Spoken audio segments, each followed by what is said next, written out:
Rejoins us, I should say, cookbook author, wandering palate, health coach, blogger. Good to see you. Good to see you too. All right, the expression is a poor workman blames his tools. Can a poor chef blame their tools? I think so. I think there's quite a few tools that you absolutely need to have in your kitchen in order to make tasty recipes and make your life so much easier when you're cooking in the kitchen. Okay, walk us through them. Go ahead. All right, well, I'm going to start with some of my favorite kitchen appliances. And so the very first thing that I use every single day is my Vitamix blender. I use it to make my bulletproof coffee in the morning. I use it to make dressing, sauces. You can make soups in it. You can make tahini sausage, is one of my favorite recipes on my blog right now as well. And the other one that I use probably every day as well is my Cuisinart food processor.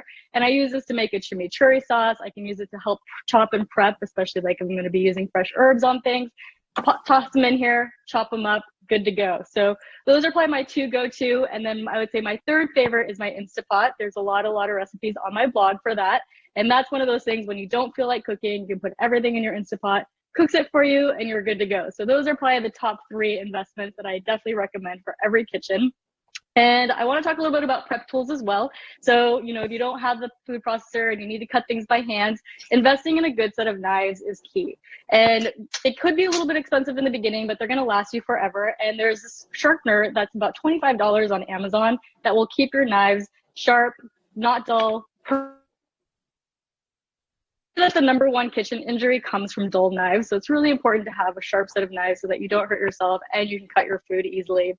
And some of the other tools that I use on a daily basis is my lemon squeezer.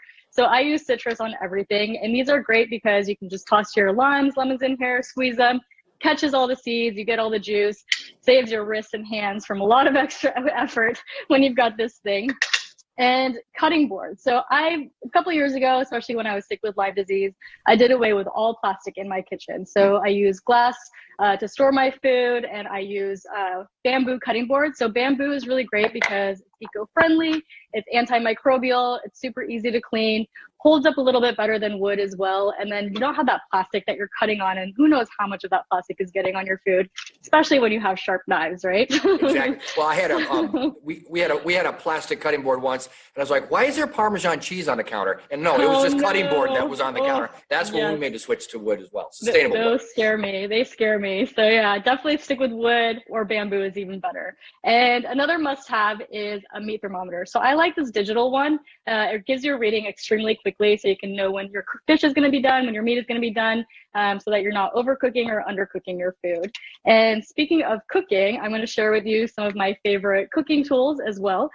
So as far as cookware goes, I like to use cast iron for most everything. So a couple different ones. I have an enamel covered cast iron. That's a Le Creuset. And this thing, I literally have had this for like 12 years. You can see it's a little beat up, but it is good as new. Like, it cooks food perfectly. So that's great because it'll help your food not stick so much to the cast iron. And then you can also just go with a traditional cast iron pan. I think this was about $40 on Amazon, and I've had this one for about 10 years as well. And as long as you keep them seasoned and keep them in good condition, your food doesn't stick, it cooks it perfectly. And so if you do want to go with a non-stick pan, I definitely recommend not using Teflon. Teflon tends to chip. We all know it's a little toxic for our health. So if you want to go with a non-stick, I highly recommend using a stainless steel frying pan, or there's some new ceramic ones as well that tend to be pretty good, but they do start to chip. So you got to be really careful with them. And if you do go the ceramic route, I definitely recommend using silicone cooking utensils. So again, plastic melts, right? You don't want all that melted plastic in your food. The silicone ones are great because they're really nice and flexible. They withstand high heat. So I use a silicone spatula, silicone tongs, and those are great. They're not going to scratch your cookware, last forever as well.